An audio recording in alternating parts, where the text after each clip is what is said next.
जय माँ महालक्ष्मी। नमस्कार दोस्तों, आप सभी का मेरे चैनल में हार्दिक स्वागत है। दोस्तों, आज मैं आपसे मार्गशीर्ष मास में गुरुवार महालक्ष्मी व्रत की पूजा विधि शेयर कर रही हूँ।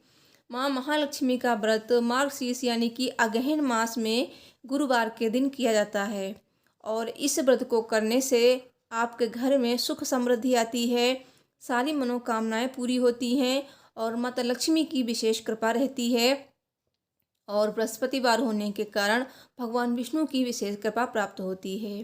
तो इस दिन पूरे विधि विधान से व्रत पूजन करना चाहिए। तो पूजन में सबसे पहले रंगोली बनाई जाती है और द्वार पूजन भी किया जाता है। तो द्वार पूजन की वीडियो मैं आपसे शेयर कर दूंगी।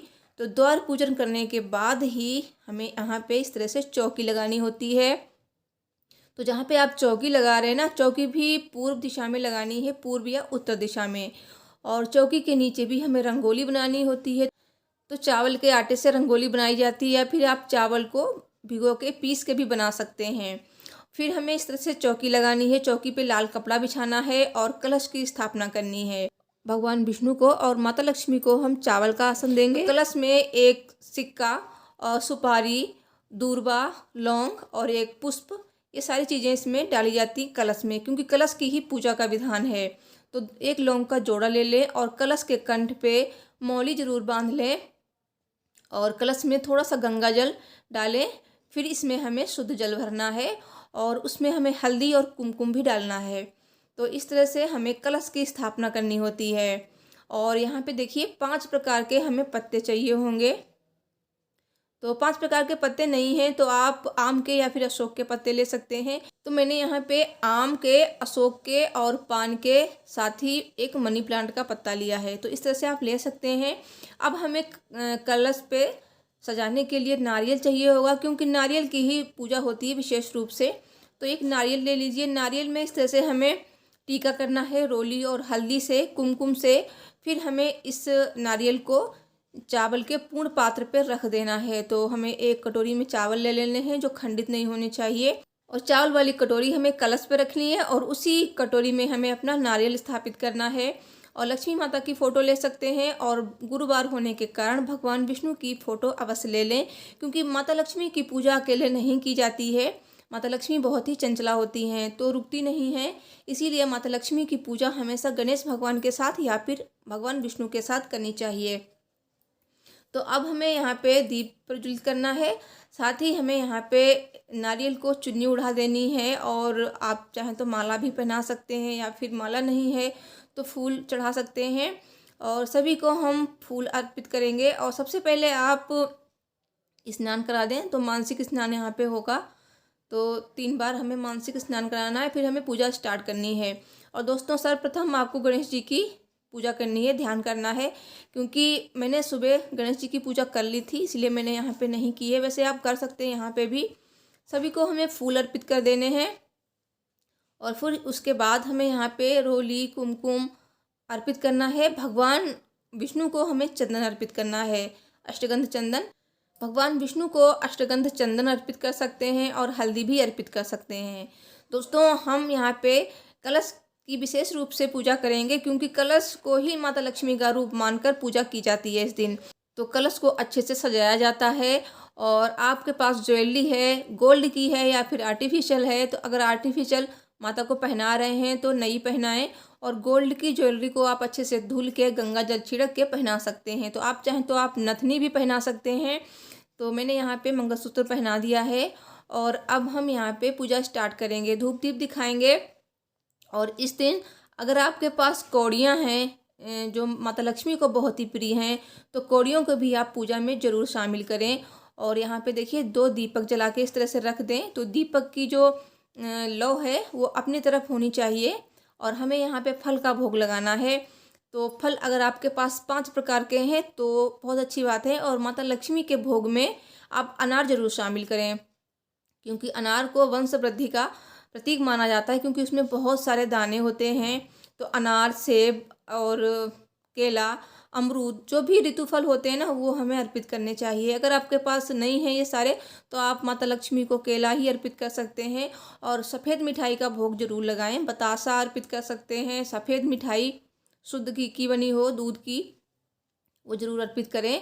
और अब हम माता लक्ष्मी को गुलाब का फूल अर्पित करेंगे, भगवान विष्णु को पीला फूल अर्पित करेंगे। और इस दिन आप शंख की भी पूजा कर सकते हैं। तो अगर आपके वहाँ शंख है तो पूजा में शंख जरूर रखें। तो इस तरह से हम माता लक्ष्मी को, भगवान विष्णु को अक्षत रोली अर्पित करेंगे। और माता लक्ष्मी को सिंदूर भी आप इस दिन चढ़ा सकते हैं। और अगर आपके पास श्री यंत्र है तो श्री यंत्र भी माता लक्ष्मी के पास जरूर रखें, क्योंकि जो भी चीज़ें माता लक्ष्मी को प्रिय हैं उन चीज़ों की आप इस दिन पूजा अवश्य करें। तो इस दिन सोने और चांदी की भी पूजा की जाती है। चांदी के सिक्के या फिर सोने की कोई चीज़ है वो ज़रूर रखें। तो अच्छे से धुल के रखें इन सारी चीज़ों को माता की पूजा में। और भगवान को भोग लगाएं। भगवान विष्णु को आप पीली मिठाई का भोग लगा सकते हैं। और यहाँ पे मैंने कुछ ज्वेलरी रखी हुई है और कौड़ियाँ हैं, तो इनकी भी हम पूजा कर देंगे। सभी को हम पुष्प अर्पित करेंगे। और आप कलावा भी अर्पित कर सकते हैं, हल्दी कुमकुम जरूर अर्पित करें। तो सभी को हम कलावा भी अर्पित करेंगे। और आप चाहें तो आप सभी के लिए वस्त्र भी ला सकते हैं। भगवान विष्णु के लिए पीला वस्त्र, माता लक्ष्मी के लिए लाल वस्त्र यानी कि चुन्नी। तो मैं यहाँ पे एक चुन्नी लाई थी जो मैंने कलश को पहना दी है। तो कलश की विशेष रूप से पूजा होती है इस दिन। तो कलश को ही माता लक्ष्मी का रूप मानकर पूजा जाता है। और माता लक्ष्मी को बताशे का भी भोग लगाएं। तो इस तरह से हमें अपनी पूजा करनी है। और यहाँ पे हमें सफ़ेद मिठाई का भी भोग लगाना है इस तरह से। तो दोस्तों, ये जो पूजा विधि है बहुत ही सरल है। और इस तरह से आप रंगोली ज़रूर बनाएं। तो अगर कुछ नहीं बना सकते हैं तो आप एक स्वास्तिक ज़रूर बनाएं। तो स्वास्तिक आप चावल के आटे से बनाएं, क्योंकि चावल को शुद्धता का और समृद्धि का प्रतीक माना जाता है। तो चावल का ही यूज करें तो ज़्यादा अच्छा रहेगा। धूप दीप दिखा देंगे। और माता लक्ष्मी की पूजा में आप दक्षिणा जरूर अर्पित करें, क्योंकि मैं दक्षिणा दिखाना भूल गई। तो दक्षिणा अर्पित करने से जो भी पूजा में कमी रह जाती है वो पूरी हो जाती है। अब हम माता लक्ष्मी को इत्र अर्पित करेंगे, क्योंकि सुगंधित चीज़ें माता लक्ष्मी को बहुत ही प्रिय हैं। तो सभी को हम इत्र अर्पित कर देंगे। तो एक कॉटन में लेकर आप इस तरह से इत्र लगा सकते हैं। फिर हम यहाँ पे नीचे स्वास्तिक जो बनाया ना मैंने, वहाँ पे पूजा करेंगे।